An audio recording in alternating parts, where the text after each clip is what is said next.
everyone, and welcome to our first session of Straight Talks. So today we're really going to focus on more of the group questions and topics around the group. So will the headquarters in Sandy be moving?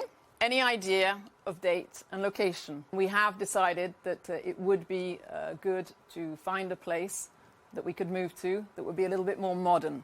And for the location, our objective is really to become closer to a main axe of transport. What is the attitude towards ensuring a work-life balance for employees? Is that part of the company values? It's essential to have a work-life balance. I think anyone that's worked in my team always hears me saying that. And of course it's important to our company because we've included it in our employee satisfaction survey. It's important to have that discussion with your manager. And obviously we can have periods where, we have heavy workloads, but it can't be a constant. Obviously, there can be a rush, but there also have to be periods where we can take time for ourselves, looking after our mental health, looking after our family. Those elements are very, very important for the company. So yes, I would say it's definitely one of the things that we are striving to work towards and is essential for us. Okay, this is a question I asked myself actually when I arrived. It's clearly a desire that I have to make sure that everyone in the group can have visibility on all the positions that are available in the group. Unfortunately, it's not an easy thing to do, and it will be very much linked to the implementation of our HRS system, Workday. Because through this system, our HR throughout the group will be able to make sure that the job openings and job availabilities are posted. And then our employees, because they will have access to the system, they can have access to the availability of the different positions throughout the world. So it's something that hopefully, I would say by 2026 we will have.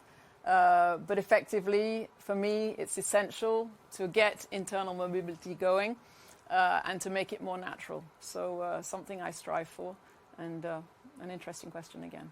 Will the working from home policy be renewed for the group?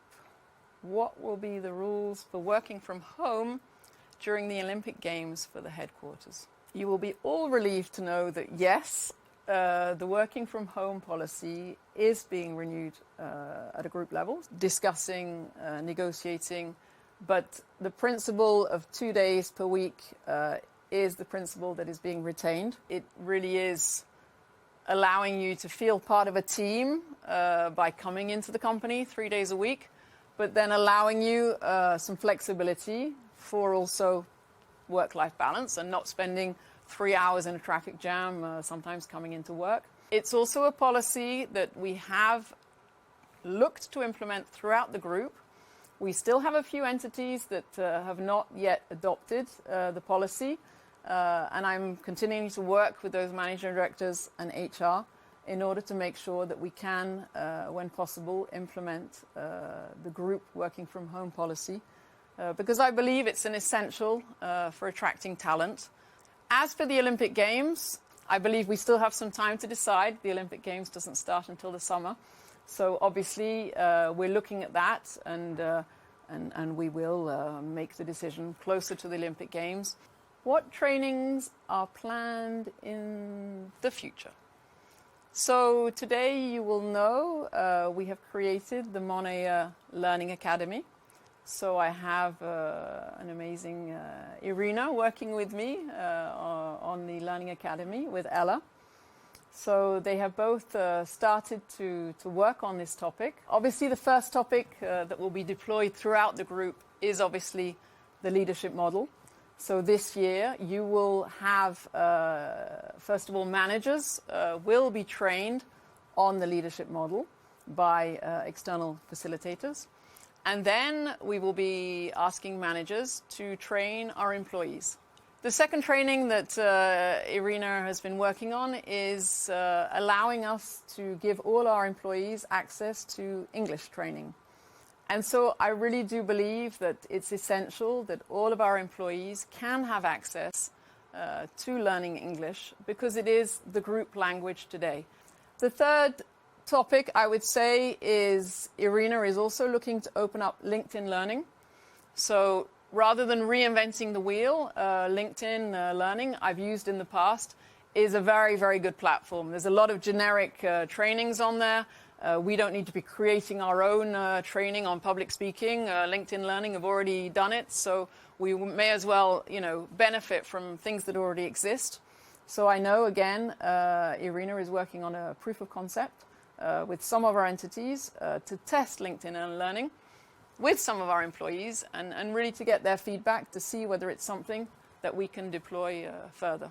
What is planned to facilitate an improved balance at men-women at top position?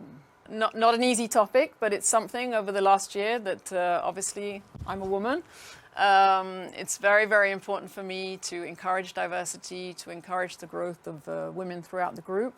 And in fact, we've not been doing such a bad job. This year, we have, I would say, gone beyond the objectives that we set ourselves. We set ourselves an objective, I think, of 30% for top X positions and management positions, and 35% for all other employees. And in fact, I think we are reaching a rate for the first one of around 38%, and for the second one, 40%. So we are getting the pipeline coming in of recruiting. All of the HR today know that they need to have a mixed pipeline. So we are continuing to work at it at all levels. We have improved. In fact, our annual figures for women in the group has gone up by 2.5% this year. So it will take time. It's I would say women attract women. So as we get more women, and this year in the top X, we have I can't remember how many counting, but there are certainly quite a few that have entered at the top X level this year. And we can but continue to try and make this place. I'm a woman. I'm very comfortable working at Monea. There's no reason why we cannot attract women in certain roles and in certain positions. Would a company agreement be possible concerning commitment leave with partial coverage of leave days to support employees in their civic involvement? Basically, leave for volunteer. Okay, yeah. So basically, this is something that I've already spoken about as well.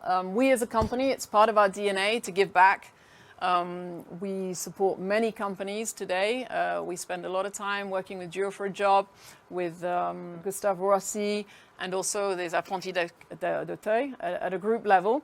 And for me, it's essential that we free up time for our employees to be also able to give back. So I'm currently working with Hugo in France to define a policy.